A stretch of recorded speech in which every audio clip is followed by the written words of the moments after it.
I've got a bone to pick with people, the world, and really just perception as a whole. Okay, so this what I'm wearing right now, right? This is my normal attire. I've worn this shirt 1,000 times. Look back at the last time I wore this specific shirt on the podcast, probably just a couple weeks ago, okay? I don't change my clothes. And also, it's not that fashionable. So routinely in my life, I get deemed a slob or lazy or minimal effort guy, you know? That's just who I am in the world of fashion and appearance. And I'm okay with that, right? I've made my peace understanding that I'm never going to, wow. People go, oh my gosh, this guy's putting in the effort. He's wearing the things, the pieces, the trinkets, whatever it is that goes into style. But I went to my grandfather's birthday the other day, and as I kind of like tucked a wedgie, all right, I had inadvertently tucked my shirt, all right? So like this, I left the shirt and I went to there like that. And immediately, for the first time in my life, wearing the same stuff I always have, people go, gosh freaking dang, Mr. Hollywood, it's the star, smooth sailing. This is the guy, he's looking fresh to death. And that's great and all. I love the compliments, but what the freaking heck, man? I didn't do anything more but change. I freaking got a wedgie out, right? That's all I did. I was like, oh, you know what? I'll leave it. Let's run it, whatever. And for the first time in my life, dude, even my brother, who has never complimented me or given me props on anything, I could become the president of the United States before I'm even eligible. And you go, yeah, I could have done that, but I was busy this weekend. I've never gotten anything from him, but I show up wearing this. All I did was tuck a wedgie. It's under my belt. And he goes, you know what? Not bad. Not bad at all. What the frick? What is it about a tuck shirt? That's it.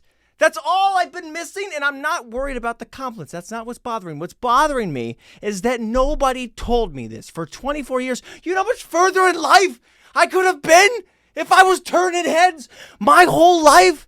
Like, look at the difference. Neat. Slob. Pristine, unprepared, great, not putting in the work, freaking star. So, to all you people out there who maybe have been struggling the same way I have been, tuck your freaking shirt, because no one else is going to tell you, but I will. Tuck your shirt and watch doors open, okay?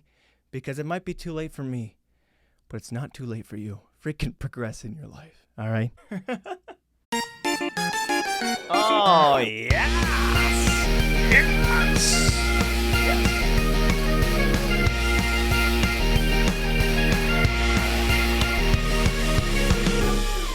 Ladies and gentlemen, welcome back to Full Circus. My name is Tristan Sartoris, and let me break down the situation for you here today.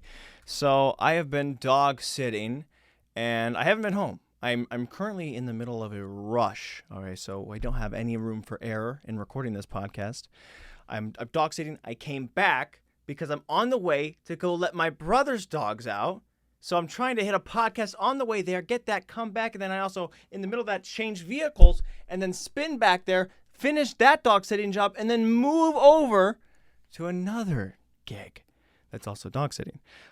So a lot of rushing, a lot of fur, but that's where we're at right now. So we're just going to try and enjoy this little pocket, this little moment, this blip in time that's just between us, where we're going to have some fun and we're going to enjoy a little peace, man. So the dog I'm watching has been great. She's a sweetheart. She's a whale of a dog, okay? Freaking golden corral. She's a golden retriever.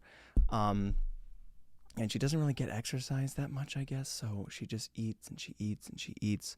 I think they said, like, yeah, we don't feed her that much. We give her like 3 or 4 scoops per serving. And then we do that like 3 times a day. So effectively she's getting, 9 to 12 scoops. And by the way, usually 1 scoop of food is a serving.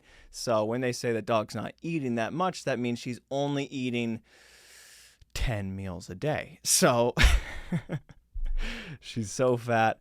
And she's sweet. She can be a little difficult just because you never know how a dog's going to react when their owners just disappear. They have separation anxiety. They feel uncomfortable. For the first couple of days, she's like, yeah, they're coming back. They're whatever. But after a few days now, she's like, oh, I'm stuck with you, huh? Like this is the gig we're doing. So she's like just whining, she's being sad, and it's hard to watch, man. It's hard to see. And I take her outside all the time, but she won't go to the bathroom. I'm like, okay, well, you're eating 10 meals a day. I know you got to go to the bathroom. So I'll post up outside. I'll walk her around the house, and then I'll just sit down and I'll do some work outside, just letting her roam about because I know that you got to go to the bathroom. You're drinking all this water, and she's got these stupid treats. It's like a little game where you move the jigsaw puzzle or whatever. She's supposed to be a very smart dog, and I don't know whether she's smart or dumb because she doesn't actually do the game. But she's so smart that she knows how to break it. She just pulls out the whole thing from underneath it and eats 35 servings of treats as well. So she does that, and I'm like, I know you got to go to the bathroom. But I wait and I wait 2 hours or more. I sat outside just waiting for this dog to go to the bathroom, and she won't freaking go. So I let her back in. An hour passes. I'm like, okay, maybe the bowels have moved. Like, I'm not a veterinarian. I don't know the inner workings of a dog's digestive system, but I imagine the dog's got to go by now. I do the same situation. We wait and we wait and we wait, and this dog just will not go. So finally, I bring her back in. It's time for me to eat because I've spent all my time just trying to get this dog to poop. And she walks down the stairs. Okay, now I haven't been downstairs at this point because it's just an open door. This wasn't part of my house tour when I went to go meet the guy. So I follow her down these corridors and follow this dog. Where are you going? You know, she doesn't move a lot. She's just a fatty. She just likes to lay down and sprawl and then eat when she can. So I follow this dog on this little journey, and I flick on the lights. And dude, freaking, she is pissed multiple places. She's pooped a couple spots, and one of which was on the nicest white rug possible. So she wouldn't go outside with me, but apparently, I don't know, maybe when I was sleeping or I don't know, because I'm with her 24/7, but she snuck down here and she freaking crapped everywhere. So then I spent the rest of my day just scrubbing the piss out of this floor, literally, and it's just been very difficult. So I don't know what to say about dogs. They're sweet, but they're inconvenient. No matter how great a dog is on paper, there's always some drawbacks. So sweet little Hopper is what they call her. And what's funny is that now she likes to be like on the couch in the bed with me, or she'll whine. She's comfortable enough to complain. I mean, if you're comfortable enough to poop and make me clean it up, then, you know, there's not many emotional walls for us to kick down at this point. So she likes to get up on the bed now. And again, she's heavy. So it's like 1 a.m. I wake up, someone whining, trying to get up on the bed. I'm like, I don't have a crane nearby, so I got to get up there. And I'm lifting this dog with all my might. I swear she's heavier than I am. So I about throw my back out in the middle of every night, and then I try and get her up before I go to sleep. But she's like, I don't want to be up here right now. You know, this is more of a 1 a.m. gig. So I pick her up, and I got to put her back down, and I go to sleep. And she's the whole situation, man. So it's cool. It's cool. I mean, she's sweet. We love little fat things, little pigs. It is a little terrifying when you live alone, though, because what you don't think about fat dogs is just the gravitational force of a footstep. So again, I'll be sitting there. I'm doing some work on my computer, and then I hear and I'm thinking, well, I'm about to die because surely there's a 450-pound axe-wielding maniac marching down the hallway, right? Someone broke in. This is just how it's going to go. Sure enough, little whale comes around the corner.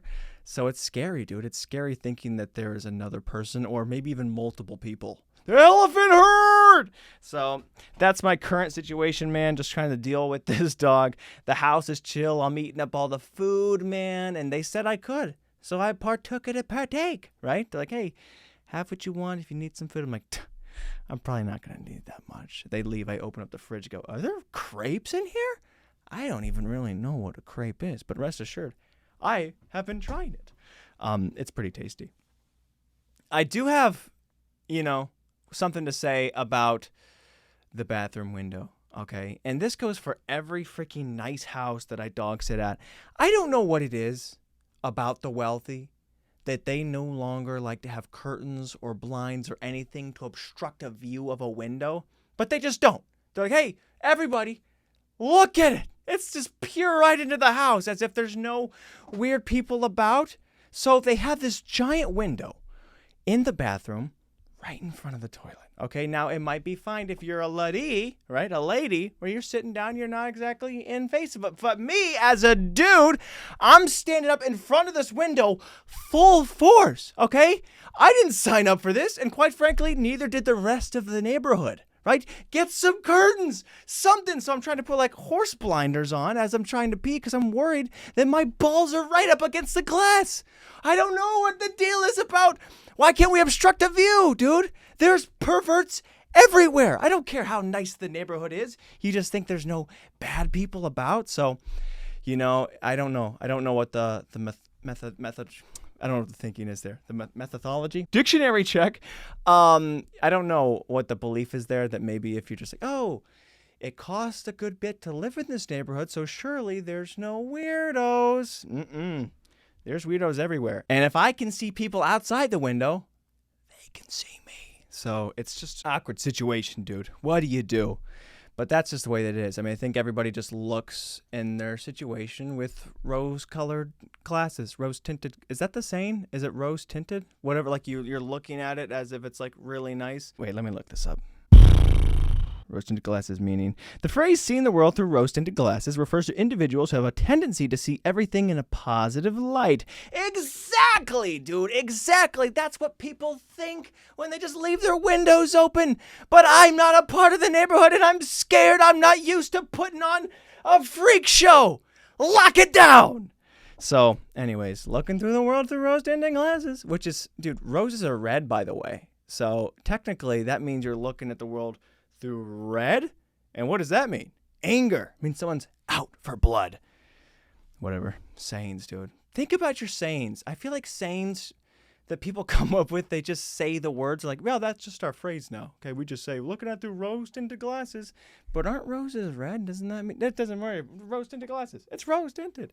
You know? Like screwed the pooch. Who came up with that one and just went, this is my catchphrase now. Yeah, I screwed the pooch. What?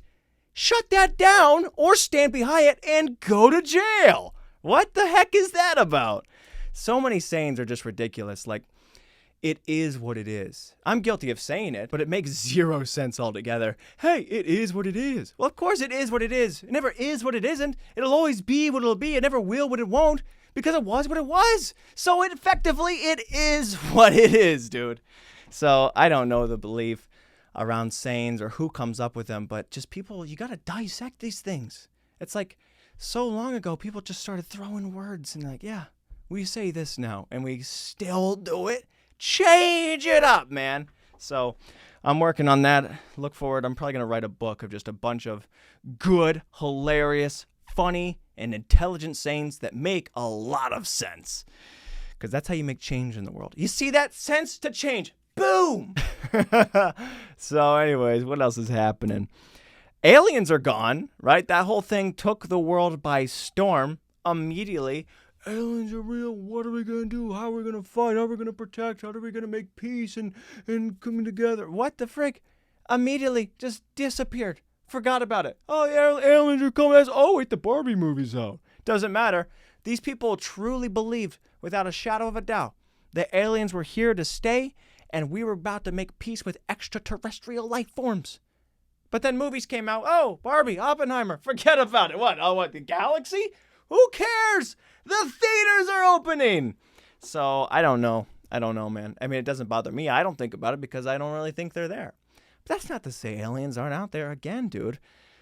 I don't know. I don't know what to believe. I'm I'm an open-minded skeptic. I think that's how I would identify in the realm of aliens. You know, like I'm open to the possibility, but if you show me some proof, I'm probably still not going to believe it, you know, because I still don't think it's there. So just a world where everything is big in the moment until the next thing, you know, you never really know what's going to get people riled up. I was thinking about that because politics are going around again right now. And I wish politics were more like aliens, right? We care more about our Ohio politics and things that are happening more than aliens being real, and then we just leave them behind. We don't just leave an issue like, oh man, the vote's getting overturned and this is happening, this is whatever, you know. We deal with that and we fester and marinate in anger and hatred for it. Why don't we ever just leave the politics behind and go see Barbie? What's the deal? Why are politics so important? The thing right now is this It was issue 1. Dude, this is how little I know about it. But I see it all the time, and it just got passed or denied. One of the two. So congratulations or sorry, whichever side you're on. But I know that it's so split because I was taking a walk because I'm healthy now. And I see all these signs. Oh, no, vote yes. Vote no, vote yes. And I see opposing streets. This guy's got a sign. This guy's got a sign. Vote no, vote yes, vote no. Also, dude, what are the signs doing? Okay, I'm not trying to belittle completely, but a genuine question, what is the sign effectively doing? Right? If you say vote no, it's like, oh, I was driving past. I didn't even think about it a second chance. But then he said vote no, and he's got a really nice yard. So I'm thinking, I might be persuaded here. What is the sign doing? It's like those people who post all over social media with their little I voted sticker, so go out and do it. You're like, oh, I didn't think I was going to take a hand in the politics, but then I saw that sticker on your sweater. I don't know. I don't know what the actual effect is. What's the goal there? But the only thing I see that signs are doing are getting more people riled up. I guess it invites some teepees, some egging to the house, but on both sides, so people are just attacking each other through the street. So I don't know, man, but it is what it is, dude. It is freaking what it is. And I'll never understand politics. I wish I did. It's just that I looked up this issue. I mean, you wouldn't think it, by the way I'm describing it. Is it issue whenever? Did it get passed? Did it not? Did it even happen? I don't know. But I looked it up when it first coming about. And I was like, I don't even really understand it. It was saying majority and whatever in context. I'm like, yeah, I think I get it, but I still don't know what the right option is, right? Where's my group of people where I'm like, I'm looking at it and you're giving me the breakdown. This guy says this is the answer because we will prosper and it will make things better. And we go, okay, that's the right thing. Next group of people say, no, this is the right answer because we will prosper and it will make us great and we will do better in everything. And you go, dang, that makes a lot of sense. But where are the people like me that go, wait a minute, both of these people have facts. I don't know which one's the best option, That's why I don't think it's even smart for me to go out and vote, because I want you to picture this, man. What if there weren't 300 million Americans voting in this election and someone actually came to you, and said, these are the issues at hand, okay? What are we going to do for real? Like, what do you this is your vote. Your vote truly matters. Whatever you say here is how we're going to change the future. You ever watch those, like, Back to the Future movies, stuff like that? The smallest little change, catastrophic future. Everything's small. You're dictating everything that happens going forward. And I say, hey, are we voting yes or no on this? Is no one else just like, yeah, I don't know? Where's the pressure at for people? Why is everybody so certain of exactly what's right for America, for the world? Nobody seems to think about this, man. And everybody thinks they're right. Everybody knows they're right. That's the difference. Everybody's like, yeah, I am 100% certain this is what we need to be doing. But the thing is, both people can't be right. Everybody's got supporting facts for each individual cause. And you never know if that's even true. I mean, you have a million supporting facts and make a good case for flat Earth, right? You go, oh, wow. I mean, on paper, the things that you're laying out make a lot of sense. But I only don't believe it because I know the world is round. But I guess even then, what do I really know? Because I haven't been tucking my shirt for 24 years. So, dude, not everybody can be right, but everybody can be wrong. So I just don't know. I don't know, dude. What is the answer? I just wish there was more I don't knows. I feel like there's not a enabling for people to just say, I don't know. I don't know what the answer is. Oh, have you looked into it? Yeah, I've looked into it. I just genuinely don't know what the answer is. I feel like anybody who's ever been in the grocery store and be like, well, I don't know. Like, this one's 16 ounces, but this one's 12. However, this one is name brand. It comes with a little less, but this one's generic. So I'm getting a little bit more, but this one's also 20. Like, if you've ever gone back and forth and you can't decide, if you're indecisive in any point in your life in the peanut butter aisle, then you probably shouldn't be deciding on the world's future. And I'm in that boat, okay? So that's why I shouldn't be doing it. However, I would make a great president. And this is why I'd make a great president, dude. 2036, right? 35 or whatever. Yeah, be me in 2036. This is my campaign. When I become president, all right, this is what I'm going to do. Mr. President, what do you think we should be doing about this, the climate change and the whatever and the gun control and all these things that are dealing with our country and help us to prosper, go further as a nation, one together? I go, I don't know. All right, I don't know. That's what I want out of my leader. I don't want someone BSing and pretending that they know what's best and that their way is the right way. I want somebody to just go, dude, I don't know. All right, everybody, let me just speak to the whole nation here. I don't really know what's going on, okay? And I don't know which option is the best, but I'm going to try some things, okay? I'm just going to throw it out. If it sticks, it works, great. But if not, we'll go back. I feel like there should be more. Just freaking opened up the audio file and found out that the last 10 minutes or so have been terrible audio. So I just want to apologize for you guys that you had to experience that. I'm sorry it wasn't as crisp and as clean as I would have liked it, but it is what it is. Sorry, though. There should be more acceptance of the president just being wrong. You know, like you try and do whatever to the tax rates. And he goes, you know what, that was a bad idea, let's go back. We need more of that. I need the president to just be like, yeah, I biffed that one, okay? It happens, all right? I went up for the kick, wide left. I want someone to just be like, dude, yeah, it didn't work out. It didn't go the way we thought it did, so we're going back. So we're going to try it the way that other people said. That's what I need out of a president who listens to both sides and goes, look, we're going to try this, we're going to try this. If it works, great. If not, we're back where we are, all right? We all don't know what we're doing. Are we not just all trying to survive and get through the day and get across all these stupid sayings? Aren't we all just trying to get through life without screwing the pooch? Anyways, politics, man. Politics. What are they even good for? I don't know. The only reason I think about it is, one, because it's up, and again, there's always some sort of due diligence. It's your responsibility to be going out and voting and helping the country. I think it's your responsibility to admit the fact that you don't know what you're doing and skedaddle. So, here we are again. Man, what's happening right now is I really want to get into stand-up. I've been meaning to get into it for a long time. But, one, I have a natural stage fright, I guess you could say. I feel comfortable acting like I can do that on stage because it's like, oh, these are my written lines. I can perform the Shakespearean play in the theater and pretend.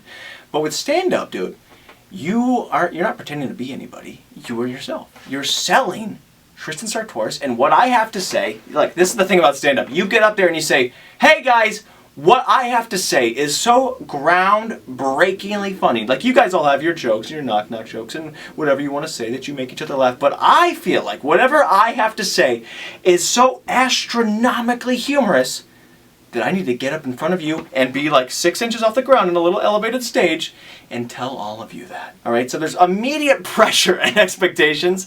If you don't meet these, then it's a little nerve-wracking. But that's not even what I'm procrastinating about. But what I worry about is like system, okay? Because like I need to be so prepared for everything that I do. I need to know, hey, how long am I going? Is there a light that kicks me off stage? What's the etiquette? Where do I happen? So I need to go to these places and like scope them out. I need to know what the situation is long beforehand so I can mentally prepare. That's just who I am. So I need to get into it. I need to stop procrastinating. But gosh dang it. It is what it is, dude. But I think it would be fun. I think it would be fun to be heckled, dude. I think I'd handle a heckler great. I mean, I got older brothers, dude. Shoot your shot. Let's have some fun. And, you know, I don't know. I mean, the thing is, I don't think there's a lot of 20-year-olds hitting up the comedy clubs. I don't think that's a young man's scene. I think it's more like, oh, people in their 30s, couples going out late 30s, 40s, whatever, like they go out to have some fun. And I don't know how much of my own demographic would be in a comedy club, right? So it would be interesting in the aspect of having like relatable comedy because you're commenting on a topic that everybody experiences and they go, oh, that's an interesting viewpoint that you see it like that and this, right? So I don't know how I would fare with like a 45-year-old being in the audience because they're going, like I don't know how to relate and be on the same wavelength that you are, you know, because this guy's gone through a divorce. He's got a couple mortgages. He's trying to put 3 kids through college. And then here I am up on stage and I'm going, hey, you know the time when you wake up and you really want a Pop-Tart, but then you realize you ate it last night? He's like, oh my gosh, dude, this kid has no idea. None of this is for me.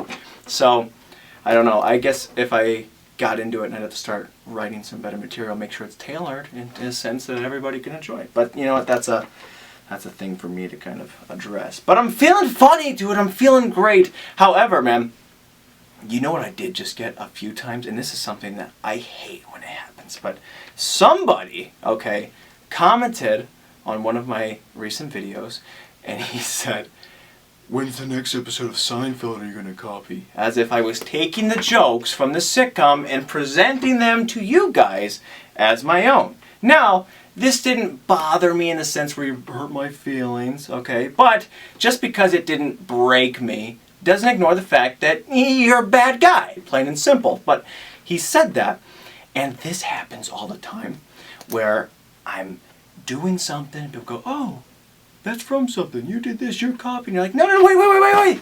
I'm just riffing. You know, and again, it's like a compliment. I'm glad that my improv is matching up to someone's favorite sitcom. They're like, "Oh, I'm just on the fly here and someone sat in a room and wrote these jokes thoughtfully and purpose." And like, yes, I'm on the right track. But it feels a little bit like getting in really great shape and someone goes, "Oh, dude, you're on steroids." And you're like, "I'm not on steroids. I worked for this, man. This is good effort." So anyways, that happened. And it's just hard because it's like, well, I can't consume every piece of comedic material that's ever existed. I guess I probably should watch Seinfeld because this has happened multiple times with this show specifically. And regarding like the tuck thing, just at my grandfather's birthday party, right? So I'm doing this whole tuck skit. Now everybody's talking about, so it becomes a bit, a gag. I go, "Oh, dude, I'm tuck guy. Tuck guy doesn't participate in this because I'm not one of the not tucked individuals, and I act this way. Tuck guy does this, and tuck guy experienced these things. You know, this is what tuck people do because I'm tucked." So I'm doing this whole thing, and it's killing, it's crushing. We're having fun, and we're laughing, and at the at the end of the day, I do one last thing, and it gets the laughs. "Oh, tuck guy strikes again," you know, because tuck people are funny, I guess. And then my brother goes, "Oh, I just realized that was from Seinfeld." I go, "Oh my God, you've got to be kidding me." And I've talked this with my younger brother, Nick, and I watched him from across the room choke on his ice cream because he thought it was so funny that, again, I have been foiled by life.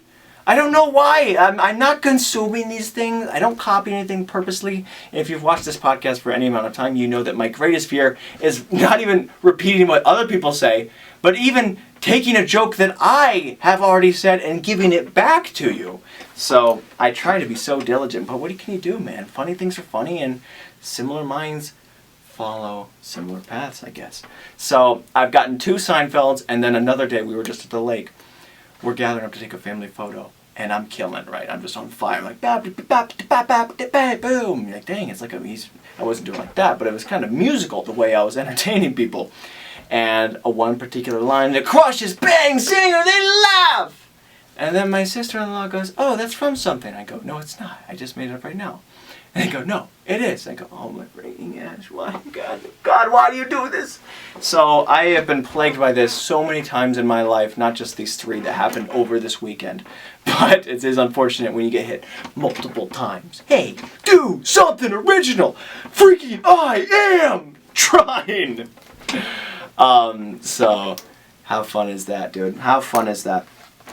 I don't know. I don't know what the answer is. I can either be so far removed from everything that maybe that forges my own comedic take even sharper, just funnel it even tighter, or I could go on a crash course and I could try and consume every movie, sitcom, comedic special, improv, joke book, everything that's out there, and experience it all, internalize it, and then make my own.